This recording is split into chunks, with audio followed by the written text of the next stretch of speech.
In Ghana, we have allowed the United States of America to establish its military base on our soil. Under the agreement which allows the U.S. to establish this military base, our head of state is stopped from entering that territory. The U.S. military base is not accessible even to the head of state. As if that was not enough, in the agreement, we have committed to an arrangement under which if U.S. soldiers come to Ghana and kill Ghanaians, Ghanaians cannot go to court to ask for redress. We have committed ourselves to an arrangement under which property destroyed by U.S. soldiers in Ghana, if your property is destroyed by U.S. soldiers in Ghana, you cannot go to court. We have given our frequencies for the use of the U.S. military for free. Our frequencies are given to the U.S. forces for free. When Ghanaians have to pay millions in order to get frequencies to establish radio stations and television stations and so on, the U.S. can take it for free. Excuse me. Under the agreement, U.S. soldiers entering Ghana are not subject to inspection. They are not subject to search. You can't search them. You can't look through their bags. You can't examine what is on their body. And when they leave, they are also not subject to customs inspection. They cannot be searched. Very unfortunate. Very, very unfortunate. And that is the result of puppet leadership.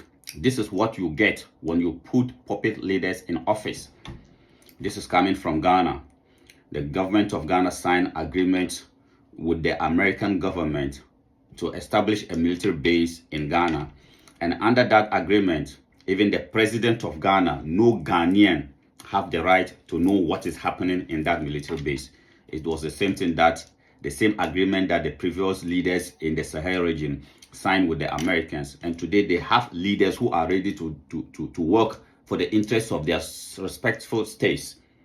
So because of that, they send the Americans, the French packing, the Europeans packing, all the colonial criminals have been sent packing in the Sahel region. What is Ghana doing? You are still holding on to them. And this is to the youth of Ghana, to the citizens of Ghana. You have the choice this year to choose your sovereignty, or you continue to sell your sovereignty to the colonial criminals. Anyway, I thank you very much for coming around. I am your missionary brother Dobia Anzanse. I've been sick for some time now. I was ill for almost some few weeks. And today we're back. We're back with more fire. We're back to continue the mission of a united Africa. What can we do to bring an end to the exploitation of our beloved continent Africa? What can we do? We must unite now. We must have one army. We must have one currency. We must have one foreign policy. We must be united.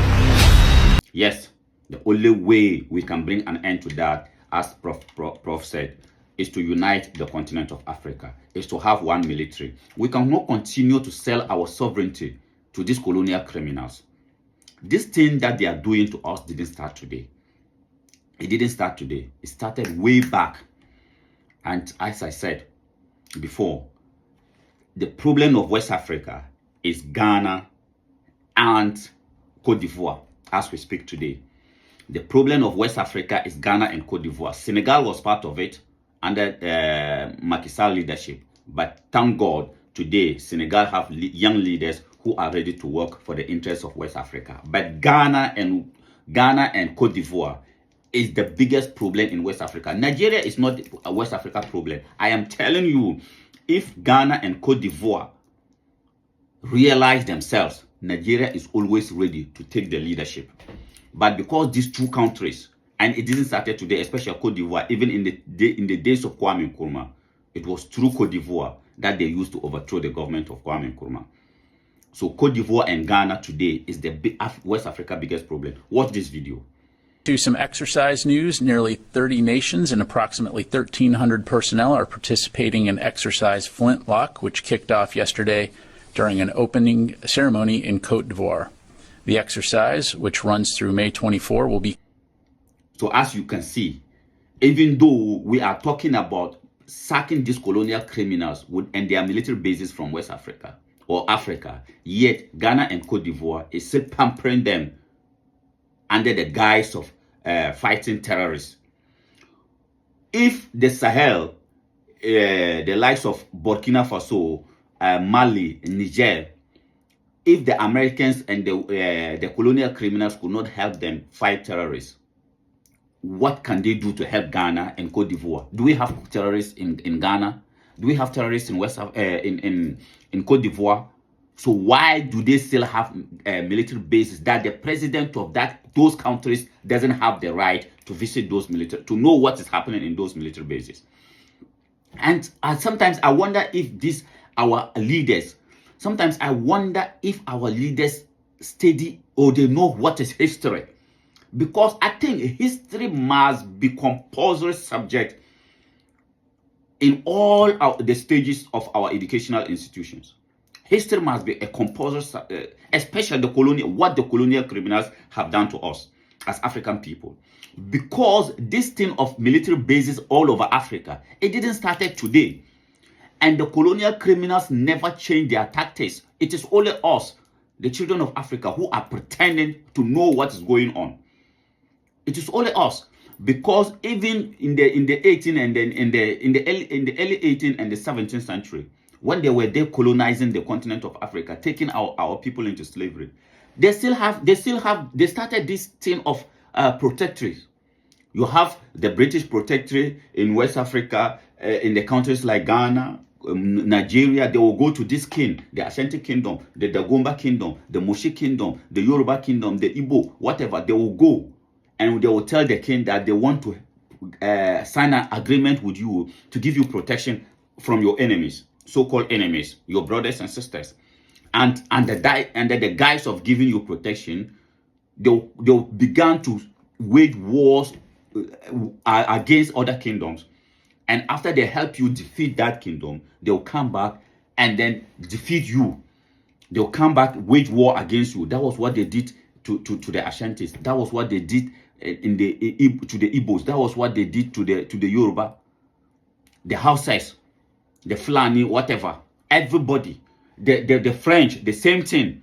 They will go to Burkina Faso, the Moshi kingdom. They will go to wherever, and they will tell you they want to sign agreement with you. British protectorates, the French protectorates, the Italian protectorates.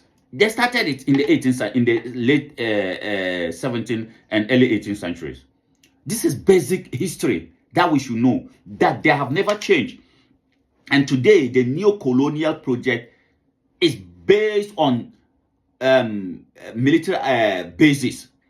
We're going to help you. We're going to sign agreement with you, and we're going to establish a military base in your country. And under that agreement, your leaders, the president of your country, doesn't have the right to know what is happening in that military base. Where is your sovereignty? And you know what? They are able to do that because these presidents, they put them there. So for us, the citizens, we are thinking that this thing is not making sense. But for the leaders, it is making sense to them because they are giving those leaders protection. They are giving those leaders, because some of these leaders are illegitimate leaders. They are not supposed to be in office. Some of them, their term of office has expired. They extend it. So with the military bases, the Americans and the European colonial criminals military bases in their country, they give them protection. So they'll tell them, we'll give you protection.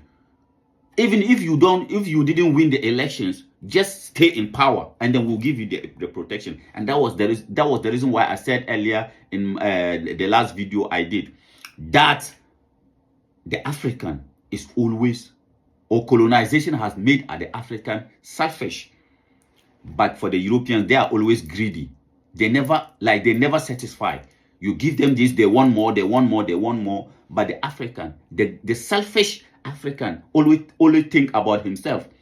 The leader that they put in office, he doesn't care about the country. As long as the Americans can give him protection, then they can have their military base. He don't care.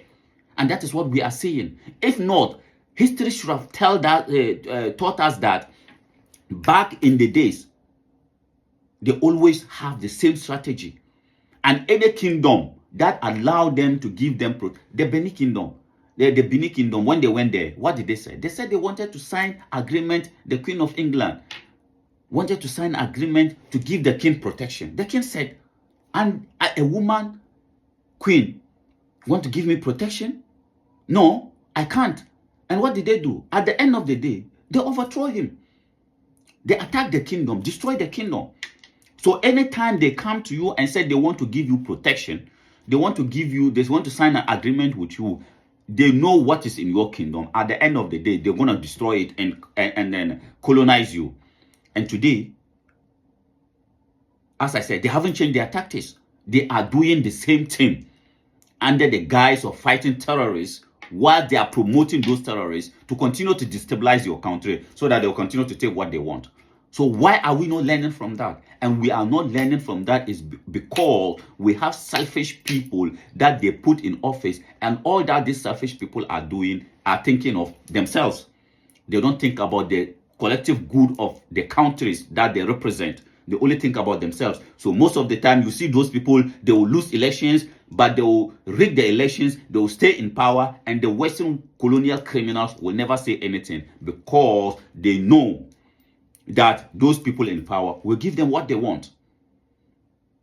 So the youth of Africa, let us stand up and then put people who will fight for the interest, for our interest. If we're going to continue this selfish puppet to be in office, then the Americans will continue, the European colonial criminals will continue to have their military bases and continue to destabilize our continent, Mother Africa. Let us stand up as this generation of Africans to bring an end to that, because we have the chance never before afforded to any generation of Africans to bring a change to the continent, our beloved continent. And me and you can do it. Let us join hands together and bring an end to these new colonial projects. We cannot handle the same Africa that we inherited from our ancestors to the next generation of Africans. I thank you very much for coming around. As I said, I haven't been feeling so well. So please, let me call on you to support our mission, One Africa Mission, as we embark on this evangelism of a united Africa. It is only unity. It is only unity that can bring an end to the colonial criminals' behavior in this our beloved continent called Africa. I thank you very much for coming around. Please support our mission by subscribing to our YouTube channel. Also follow us on Facebook, One Africa Mission. We are missionaries. We are on a mission until Satan ran away from Africa. I thank you very much.